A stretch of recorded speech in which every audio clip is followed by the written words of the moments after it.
feeling good? That was pish, we'll try that again. Feeling good? Good. The reason why I'm here, I've wrote this whole thing, where is it, up here? This is just going straight out the window, because hearing you all speak, and I feel like a lot of you have been on the same journey I am, and there's a couple of reasons why, even for why I've dressed like this. I'll go into this a little bit later on. But first off, I just want to say, to be at the #1 club in Edinburgh is an absolute treat. And shut up. And see to be, shut up. I've got 8 minutes left. So I just want to say, I'm not here to impress you.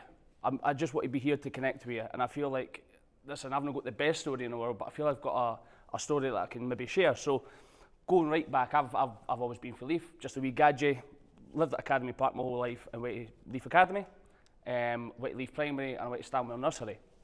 Now, I'm not going to make this a whole sob story, because when I was younger, I found it very hard to fit in. I found it very hard to connect with people. When I got to primary school, that went into eating loads, so then I got quite heavy. So I was about 18 stone quite early on. And I found it quite easy to try and make fun of myself before anyone else could.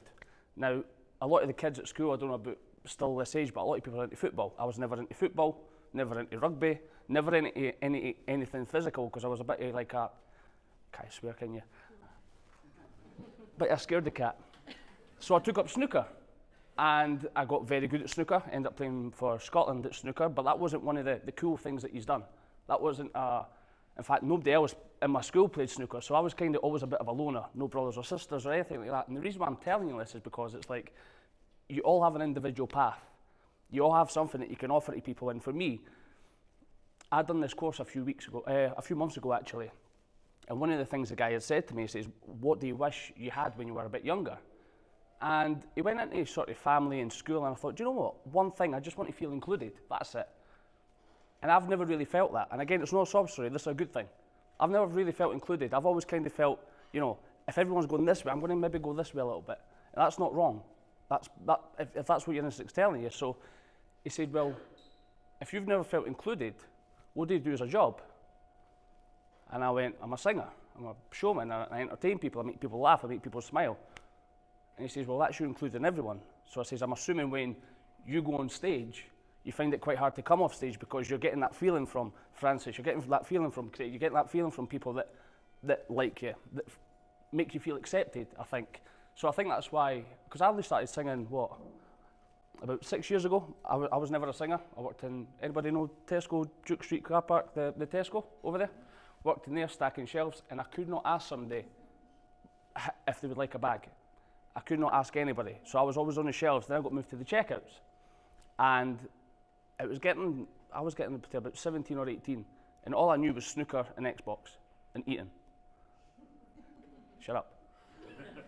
That's all I knew. I never knew how to communicate with people. I never knew how to speak to people.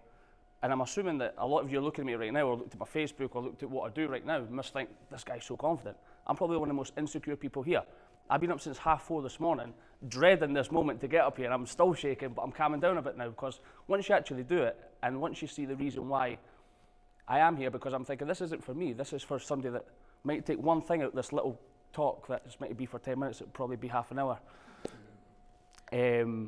So that was school. And there's a lot of people maybe in here that don't know what you want to do, that don't know what career you want to take. And I tell you what, see when you hit 30, 40, 50, you probably still won't. Nobody in this room's got it figured out. I promise you. Nobody in this room. And anything can happen tomorrow that can take everything away. Quick example, and this isn't a serious example, that picture there. I've been recently nominated as an ambassador for Hamlin Stevenson. 20th of May, we're doing a charity football match. Now, I've never played football in my life. And I'm up front with Derek Riordan. So what I've always tried to do is when I want to become, so for instance, when I started as a singer, when I was 25, I couldn't sing. But when I was younger, I always got ripped for liking Elvis, for liking Dean Martin, for liking Sinatra, for liking all these names that my parents loved, that my granddads loved. But I felt it. And not because these were singers, but all these people are entertainers. They made people smile, they made people feel a certain way. And that's all I want to do. I want to take a room full of people and just make them forget their shit and forget the problems in an hour. That's all I want to do. And if I can do that, then I've done my job right. So when I kind of want to go in this mode of, right, who do I need to become?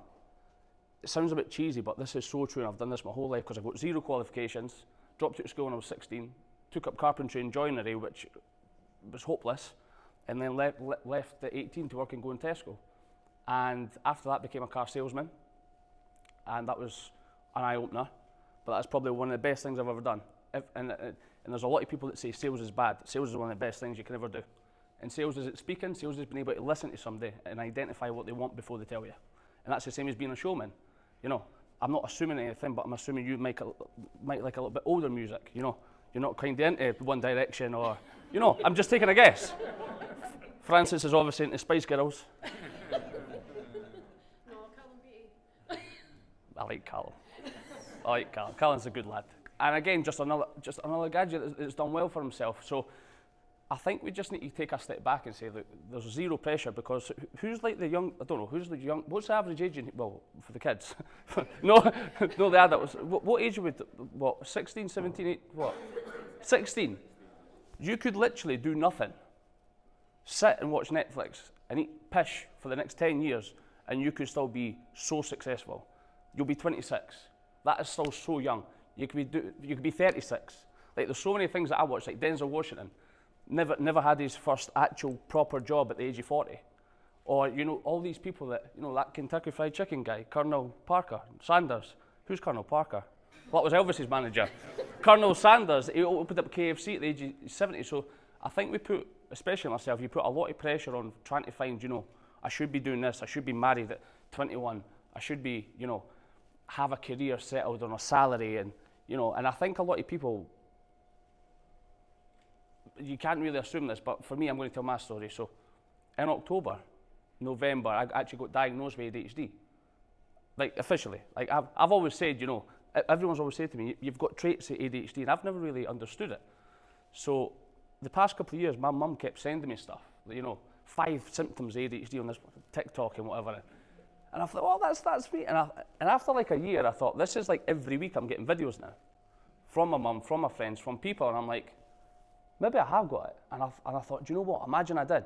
And I've got this huge platform with like 50 or 60,000 followers that I could then get a certificate to say I've got, and then speak about it to help others, because I would absolutely love that. And that's why I took this opportunity today to try and maybe, because I've never spoken in front of anybody before.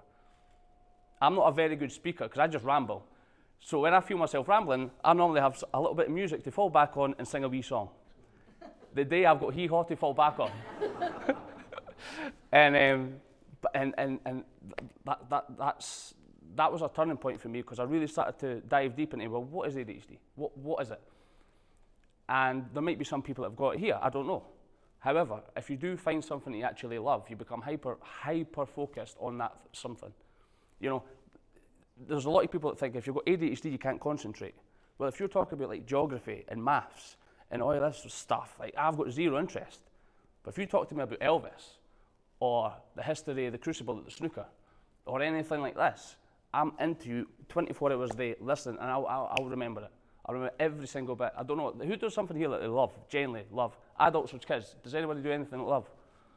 Oh, I love. What do you do? I work for working, right? Oh, take something to the front. What do you do? I sing. Do you actually sing? What do you sing? I'm in a choir, and I have my own social media page that I record myself singing. I'm learning the piano as well, because I've got ADHD traits as well, and I managed to pick that up. That's absolutely class. And when did you start singing? I've sang all my life. All my life. Aye. That's absolutely class. And then, like, but what got you into singing? Why? Parents or grandparents or what? Well, a mix of my granny and granddad, my mum, my auntie. Used to get me singing Disney when I was a girl and all. And that's mad. And one of the things that, the reason why I asked was because one of my first gigs was here in Edinburgh, and it was at a care home.